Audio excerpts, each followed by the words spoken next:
I'm Deloris Peacy from Arkansas. And I'm Rick Peacy from Arkansas. We've been married for 43 years, and we will be together forever.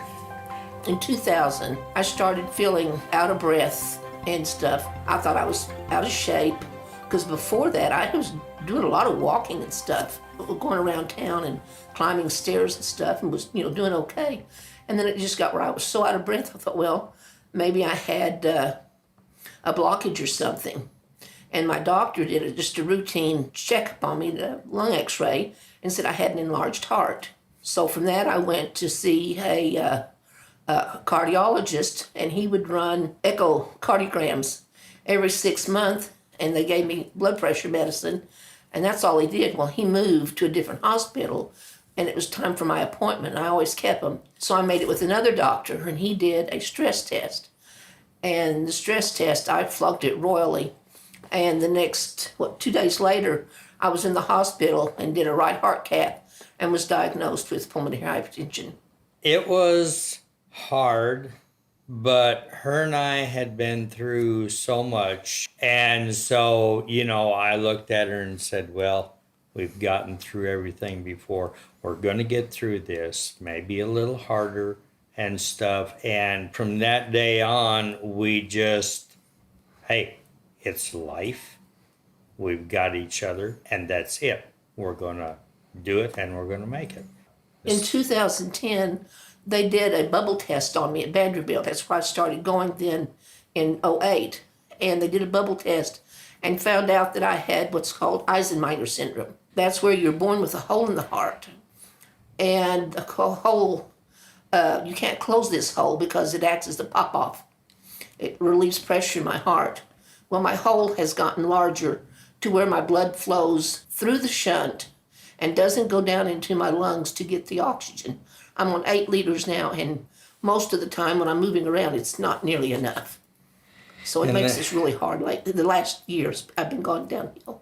Yeah, and they said even going up on her oxygen would not help. I mean, that was her pulmonary doctor told her that. And so we now have her the scooter, and we're working on getting her a motorized wheelchair because the scooter is borrowed. But, as long as I'm there with her and everything, we've got her handled. He's a good caregiver. He's so supportive. He takes over the duties of the house, which I can no longer do. Yes, I am the housewife. I can no longer do them. And so he takes over, and if I go to having a time breathing, which sometimes I just totally lose all my breath, he knows how to work me out of it and get me back into breathing good again. Yeah, she'll get totally out of rhythm, and I just grab a hold of her and tell her how to breathe, just slow and easy, in and out, and I get her back in rhythm. Takes me about 30 seconds to a minute, and she comes out of it, and away we go. It's just all in how you want to do it, and the fact that you want to do it. We know several that have her problem, and the spouse has just totally turned on them and walked away. And that's not good. That's not what a spouse does. A spouse is until death do you part. Through thick and thin, good and bad, doesn't matter. You stay and you help. And I'm here. I'm here for I couldn't do it without him. Obviously, I was born with it. It didn't show up until later in life. And I wonder why, all of a sudden, we have 5 children. And most women with PH cannot have children. Or the children don't survive, or sometimes the patient doesn't survive. And we had 5 healthy children. And I feel like this was my mission. This is why God gave it to me. To go out and to share my story and to help others. We've had people in our group, especially the first group. The first lady I met, she was in tears constantly. She just couldn't handle it. And she was always calling, and we would go see her at the hospital. And she would always say, oh, you make me feel so much better. And I've had several in the group to tell me that. And so I think, well, that's what I'm supposed to do. I'm supposed to help others get through it the best I can and to make them feel better. Take you a drink. You're getting, Or well, you're getting Shaky. Out of air. Okay. Just relax. Slow and deep. See, she goes talking a lot and she gets low on air. So she's just got to back off and Breathe. flow with the go and go from there. And that's where a good caregiver comes in. You can sit and listen to somebody and you know when they're having a problem and you say, stop, back up, slow down, and go from there. And I had a heart attack back in 2011, July of 11, and I was lucky. I told them to get me to the hospital. They did, and if they hadn't, I wouldn't be sitting here with her now, because it was in the Widowmaker. I had 99% blockage, and she come to the hospital to see me right after they had me in recovery, and it's crazy because as soon as they put the stent in there, I turned totally around. I was great. I was ready to get up, walk out, and go home. He was laying there joking with the nurses, just having a good time, and I was scared to death and figured he'd be about half out of it and in so much pain. And it was like, wait a minute, you just had the heart attack. What's wrong with you? You're not sick. But, I figured that God knew she needed me to take care of her, and that's why he pulled me through this and got me back in shape.